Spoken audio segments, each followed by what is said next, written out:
Welcome to Dronacharya IAS YouTube channel. This is our daily newspaper video. So आज है 12 दिसंबर। तो चलिए देखते हैं कि आज के द हिंदू न्यूज़पेपर में कौन कौन से मस्ट रीड न्यूज़ आर्टिकल्स हैं जो हम इस वीडियो में कवर करेंगे। सबसे पहले आज हम बात करेंगे सुप्रीम कोर्ट की वर्डिक्ट के बारे में। आर्टिकल 370 से जुड़ी हुई एक इम्पॉर्टेंट वर्डिक्ट, एक लैंडमार्क डिसीजन सुप्रीम कोर्ट ने लिया है। क्या है ये डिसीजन? आर्टिकल 370 से जुड़ा हुआ, क्योंकि आर्टिकल 370 वो इंडियन कॉन्स्टिट्यूशन का आर्टिकल है जिसने कि जम्मू एंड कश्मीर को स्पेशल स्टेट का स्टेटस दिया था। लेकिन अगस्त 2019 में सेंट्रल गवर्नमेंट ने इस आर्टिकल को एब्रोगेट कर दिया था और इसे सुप्रीम कोर्ट में चैलेंज किया गया, जिसके बाद सुप्रीम कोर्ट ने रिसेंटली अपनी वर्डिक्ट दी है। क्या वर्डिक्ट है उसे जानेंगे। Then we will talk about the FSB's concern related to crypto asset intermediaries. तो फाइनेंशियल स्टेबिलिटी बोर्ड ने अपनी रिपोर्ट के अंदर जो क्रिप्टो एसेट इंटरमीडियरीज हैं उनसे जुड़े हुए कुछ कंसर्न्स को हाईलाइट किया है कि वो किस तरह हमारी फाइनेंशियल स्टेबिलिटी को रिस्क पे ले जाते हैं, वनरेबल बनाते हैं, वो समझेंगे। And then will talk about Bihar's reservation pool. काफ़ी लंबे टाइम से बिहार की जो रिजर्वेशन पॉलिसी है, चाहे वो कास्ट सेंसस की बात हो, ये लंबे टाइम से न्यूज़ में है। और बिहार ने अब इन कास्ट सेंसस को यूज़ करके दो रिजर्वेशन से जुड़े हुए जो लॉज हैं वो अप्रूव करवाए हैं, जिसके बाद कि बिहार में जो रिजर्वेशन है वो 75% पर पहुंच गई है। तो इस इशू को हम यहाँ पे डिस्कस करेंगे। And lastly we will talk about global stock take again. हम लगातार इसके ड्राफ्ट के ऊपर नज़र बना रहे हैं। कल भी एक ड्राफ्ट रिलीज हुआ है ग्लोबल स्टॉक टेक का। तो पहले जो हम बात कर रहे थे कि जब फॉसिल फ्यूल्स की बात आ रही थी तो फेज आउट टर्म लिखी गई थी ग्लोबल स्टॉक टेक के ड्राफ्ट में, जिसे कि इंडिया भी अपोज कर रहा था। एंड अब जो नया ड्राफ्ट आया है उसके अंदर फेज आउट टर्म को हटाकर again phase down term use कर दी गई है। वैसे भी आज 12 दिसंबर है और आज COP28 का आखिरी दिन है और आज होपफुली ये कंक्लूड भी हो जाएगी और हमें इसका फाइनल जो वर्जन है ग्लोबल स्टॉक टेक का वो मिल जाएगा। सो एज ऑफ नाउ जो फेज आउट टर्म है उसे हटाकर फेज डाउन टर्म यूज की जा रही है। सो आज की इस वीडियो में हम इन टॉपिक्स को कवर करेंगे। हमारा आज का पहला news article Indian polity point of view से बहुत इंपॉर्टेंट है। हम यहाँ पे बात करेंगे आर्टिकल 370 के बारे में। रिसेंटली सुप्रीम कोर्ट ने आर्टिकल 370 से रिलेटेड एक वर्डिक्ट दिया है। नाउ आर्टिकल 370 की अगर हम बात करें तो ये जम्मू एंड कश्मीर को स्पेशल स्टेटस ग्रांट करता था। लेकिन अगस्त 2019 में हमारी सेंट्रल गवर्नमेंट ने इस आर्टिकल 370 को एब्रोगेट कर दिया, जिससे कि जम्मू एंड कश्मीर को दिया गया स्पेशल स्टेटस भी रिपील हो गया। और इस डिसीजन को सुप्रीम कोर्ट के अंदर चैलेंज किया गया। इससे रिलेटेड पिटिशन सुप्रीम कोर्ट में डाली गई और इसी के चलते सुप्रीम कोर्ट ने कल अपना वर्डिक्ट दिया है, जिसमें सुप्रीम कोर्ट ने आर्टिकल 370 की एब्रोगेशन को अपहेल्ड किया है। सुप्रीम कोर्ट ने अपने लैंडमार्क डिसीजन में जो अगस्त 2019 में सेंट्रल गवर्नमेंट ने आर्टिकल 370 को एब्रोगेट किया उसे पूरी तरह बरकरार रखा है, अपहेल्ड किया है। हमारे कॉन्स्टिट्यूशन का आर्टिकल 370 जम्मू एंड कश्मीर को एक स्पेशल स्टेटस ग्रांट कर रहा था एंड देयरफॉर सुप्रीम कोर्ट ने जो स्पेशल स्टेटस की रिपीलिंग हुई है उसे भी अपहोल्ड किया है, as you can read the headline of this article as well.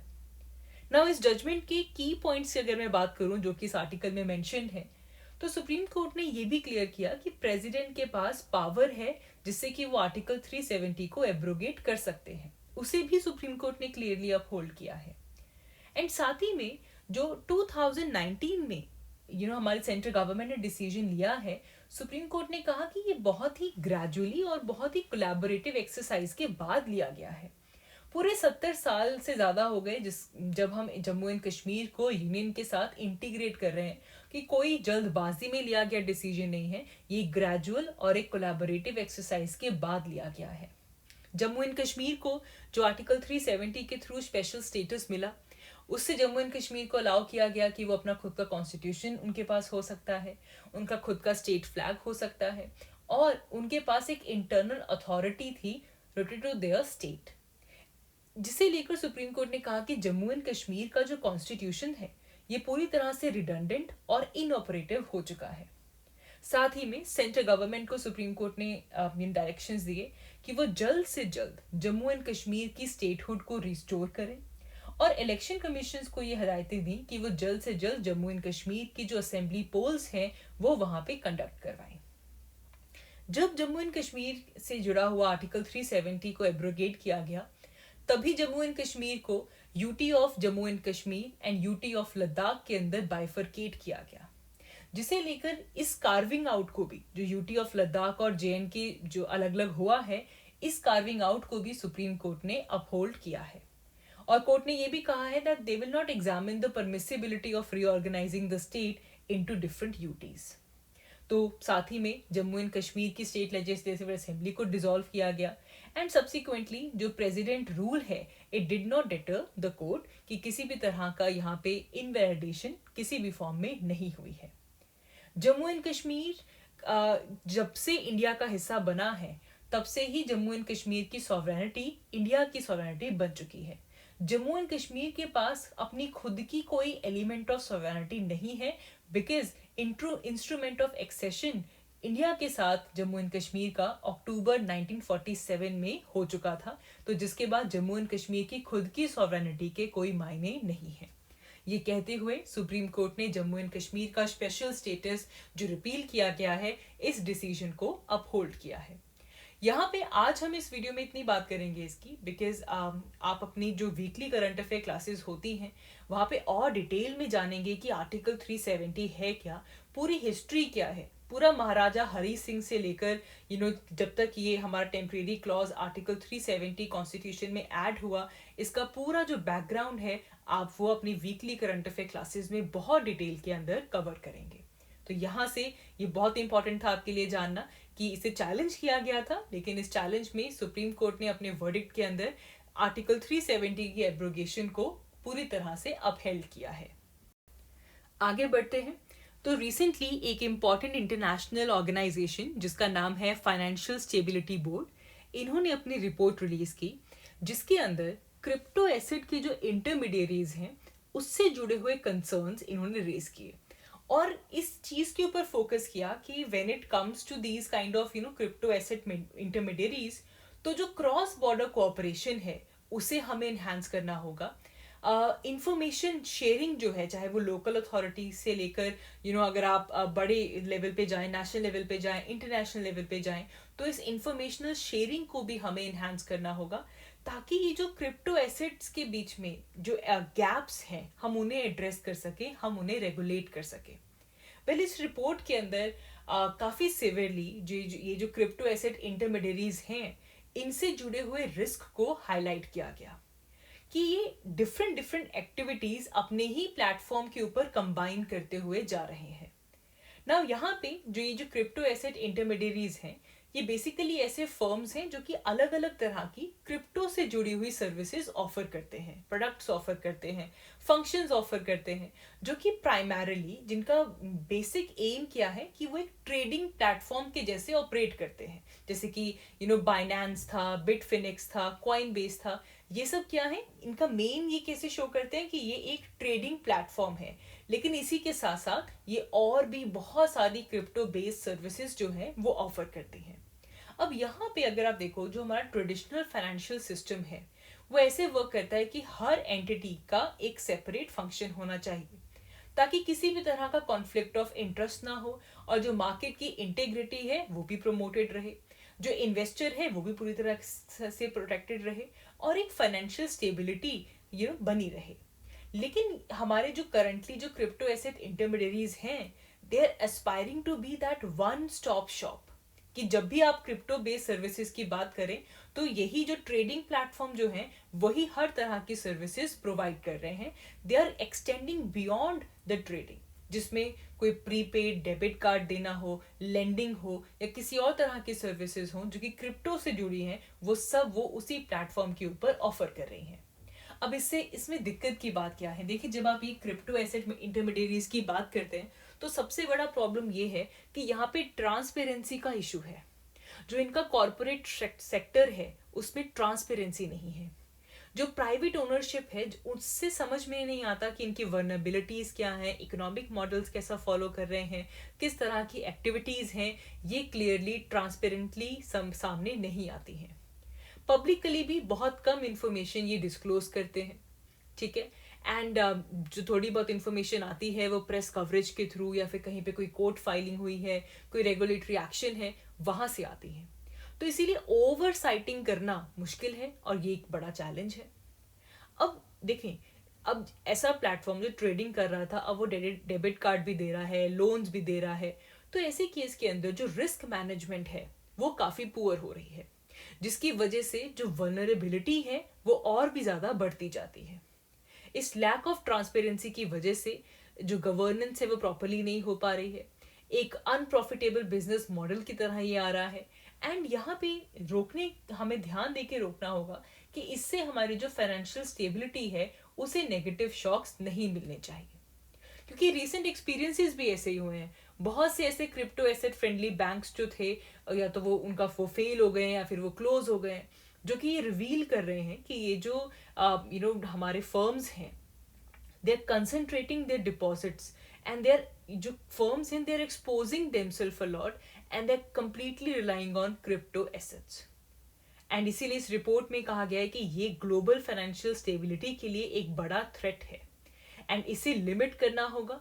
जो पोटेंशियल स्पिल ओवर इफेक्ट्स होंगे उसे रेगुलेट करना होगा, जिसे लेकर cross border regulation, cooperation, information sharing काफ़ी ज़्यादा इम्पॉर्टेंट है।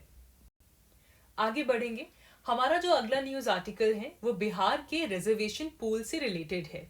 बीते कुछ टाइम से ये जो इशू है ये काफ़ी ज़्यादा हम डिस्कस कर रहे हैं। बिहार की अगर हम बात करें तो रिसेंटली बिहार ने 2 ऐसे लॉज अप्रूव किए हैं जिससे कि बिहार के अंदर जॉब्स और एजुकेशन के लिए जो रिजर्वेशन है वो बढ़ाई गई है, और रिजर्वेशन को बढ़ाकर 75% तक पहुंचा दिया गया है। इम्पॉर्टेंट बात ये इसलिए है क्योंकि सुप्रीम कोर्ट ने रिजर्वेशन के लिए जो लिमिट सेट की हुई है वो है 50%, लेकिन बिहार के ये जो 2 नए लॉ आए हैं इसके अकॉर्डिंगली वहां पे जॉब्स और एजुकेशन के लिए जो रिजर्वेशन दी जाएगी वो 75% तक पहुंच जाएगी। ठीक है। और फर्दर यहाँ पे जो रिजर्वेशन है इसको ब्रेक डाउन भी किया गया है। 20% रिजर्वेशन यहाँ पे शेड्यूल कास्ट के लिए है, 2% is for schedule tribe, 18% is for other backward classes, and 25% is for extremely backward classes, and 10% is for economically weaker sections. तो ऐसे करके ये टोटल 75% हो जाती है। देखिए, अब जब हम रिजर्वेशन की बात करते हैं तो सुप्रीम कोर्ट ने हिस्टोरिकली तो ये मेंटेन किया हुआ था कि रिजर्वेशन के ऊपर 50% की लिमिट लगाई जाए, 50% की कैप लगाई जाए, कि इससे ज्यादा रिजर्वेशन नहीं मिलनी चाहिए। लेकिन साथ ही में सुप्रीम कोर्ट ने अलाउ किया था कि अगर कोई एक्सेप्शनल सर्कमस्टांसेस आते हैं तो उसे एज एन एक्सेप्शन देखा जाएगा, और ऐसे केस के अंदर ये जो 50% की लिमिट है इसे ब्रीच किया जा सकता है। तो समझने की कोशिश कीजिए, 50% की लिमिट लगाई गई, लेकिन अलाउ किया कि कुछ एक्सेप्शनल सर्कमस्टांसेस के लिए आपको एक्सेप्शन दी गई है। चलो अब एक्सेप्शनल सर्कमस्टांसेस की बात करते हैं। आपको याद होगा economically weaker section reservation, right, जो कि कॉन्स्टिट्यूशनल अमेंडमेंट से आया था, 103rd कॉन्स्टिट्यूशनल अमेंडमेंट, जिसमें कि स्टेट्स टोटल, मतलब देखें तो 10% सीट्स जो रखी गई थी इकोनॉमिकली वीकर सेक्शन के लिए, तो मतलब अब स्टेट्स टोटल 60% रिजर्वेशन दे सकती हैं। तो ऑलरेडी वो जो 50% वाली जो कैप थी वो ब्रीच हो गई बाय 103rd कॉन्स्टिट्यूशनल अमेंडमेंट, जिससे कि इकोनॉमिकल वीकर सेक्शन को रिजर्वेशंस दी गई, राइट। अब बिहार गवर्नमेंट ने रिसेंटली क्या किया, उन्होंने कास्ट बेस्ड सेंसस कंडक्ट करवाया, ठीक है। और ये जो लॉज बनाए हैं रिजर्वेशन के लिए, they are based on the census result. और बिहार गवर्नमेंट ये जस्टिफाई करता है कि ये जो 50% लिमिट के ऊपर जो ब्रीच आई है, दैट इज बिकॉज वो कास्ट सेंसस के बेसिस के ऊपर रिजर्वेशन दे रहे हैं, ठीक है ना। यहाँ पे बिहार के चीफ मिनिस्टर का ये कहना है कि रिजर्वेशन को बढ़ाने का मेन मकसद है, जो मेन क्राइटेरिया है, that is based on caste population. अब यहाँ पे इंपॉर्टेंट ये चीज है कि सुप्रीम कोर्ट कहती है कि एम्फेसिस होना चाहिए ऑन एडिक्वेट रिप्रेजेंटेशन, कि ऐसे ग्रुप्स, ऐसे लोग जिनका रिप्रेजेंटेशन एडिक्वेट नहीं है, उनको आप बढ़ावा देने के लिए रिजर्वेशन दीजिए। लेकिन अगर कास्ट पॉपुलेशन के बेसिस के ऊपर रिजर्वेशन हो रही है तो ये तो प्रोपोर्शनेट रिप्रेजेंटेशन हुई, ये एडिक्वेट रिप्रेजेंटेशन नहीं है। दिस इज वेरी इंपॉर्टेंट, जो इस आर्टिकल से आप अपने साथ लेकर जाएंगे, that is the difference between adequate representation and proportionate representation. Supreme court emphasize करती है कि एडिक्वेट रिप्रेजेंटेशन होनी चाहिए, हमारे सोसाइटी के हर वर्ग की, हर उस एरिया की वहां पे रिप्रेजेंटेशन होनी चाहिए, ना कि प्रोपोर्शनेट रिप्रेजेंटेशन जो कि पॉपुलेशन के ऊपर बेस्ड है।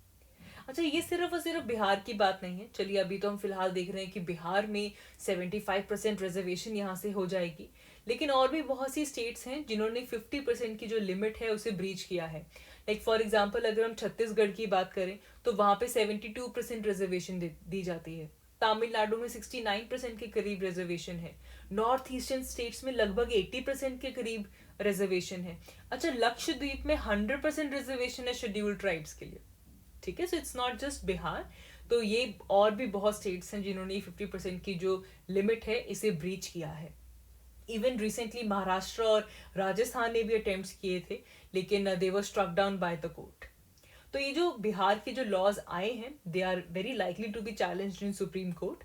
और क्वेश्चन यही रहेगा कि ये जो 50% की जो सीलिंग लिमिट क्रॉस करके 75% जो रिजर्वेशन दी जा रही है, इसकी वैलिडिटी सुप्रीम कोर्ट में क्वेश्चन की जा सकती है। Well, we are discussing this article because यहाँ से एक तो रिजर्वेशन किस तरह दी जा रही है, एडिक्वेट और प्रोपोर्शनल रिप्रेजेंटेशन का डिफरेंस आपको यहाँ से क्लियर होना चाहिए। आगे बढ़ते हैं जी। नेक्स्ट हमारा news article again draft global stock take से रिलेटेड है। वेल, देखिए, आज है 12 दिसंबर और आज COP28 का आखिरी दिन है। सो इट्स वेरी होपफुल कि आज जो ग्लोबल स्टॉक टेक है ये फाइनलाइज हो जाएगी।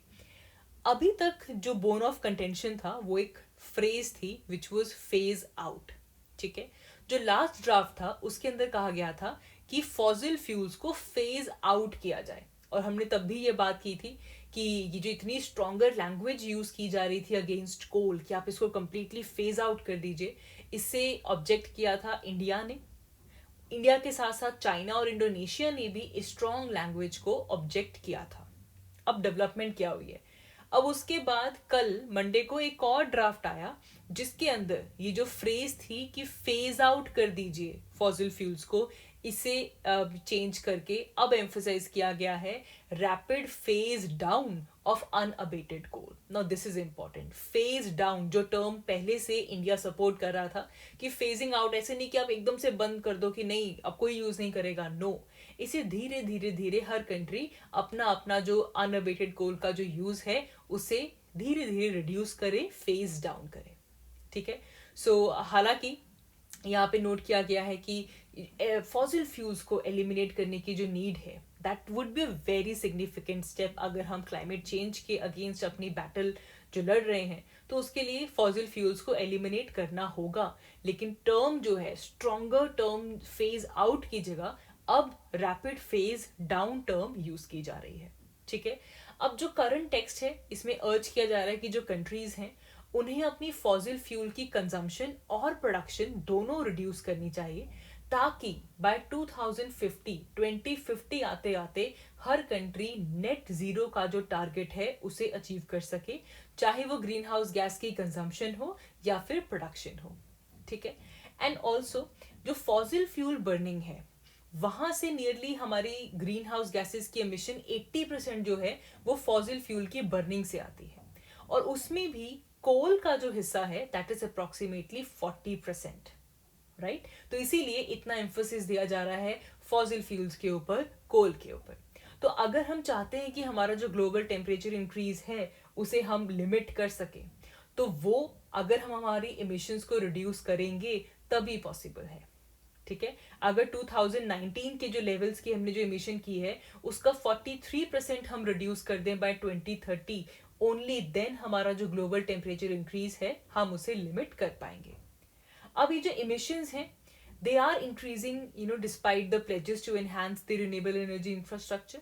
हर कंट्री कह रहा है कि वो अपना अपना रिन्यूएबल एनर्जी की जो कैपेसिटी है उसे बढ़ाएगा, बट स्टिल साथ में ग्रीन हाउस गैसेस की इमिशंस भी लगातार बढ़ती ही आ रही हैं। एंड वैसे जब हम ग्लोबल स्टॉक टेक की बात करते हैं तो कुछ इसे क्रिटिसाइज भी कर रहे हैं कि इसमें बहुत ही रिग्रेशन है, बहुत ही एक्सप्लिसिट लैंग्वेज यूज की जा रही है जब उन्होंने फेज आउट टर्म यूज की थी। एंड यहाँ पे परसेप्शन ये था कि बेसिकली ये पेट्रो स्टेट का इन्फ्लुएंस है, बिकॉज यूएई एक ऑयल प्रोड्यूसिंग स्टेट है जो कि इस कॉन्फ्रेंस को होस्ट कर रही है। मे बी इसकी वजह से भी जो इसकी वर्डिंग है उसमें चेंजेस आए हैं, इसकी वर्डिंग के ऊपर इसका अफेक्ट हुआ है. नाउ रिकग्नाइजिंग दैट कि फॉसिल फ्यूल टर्म जब इंक्लूड करते हैं तो उसको लेकर एलिमिनेशन करना बहुत ज़रूरी है, ताकि हमारा जो क्लाइमेट चेंज की बैटल है वो हम लड़ सकें और हमारा ये जो फॉसिल फ्यूल एरा है इसे हम एंड कर सकें. तो उसे लेकर इसकी एक पोटेंशियल बिगिनिंग हम ग्लोबल स्टॉक टेक में के थ्रू देख सकते हैं.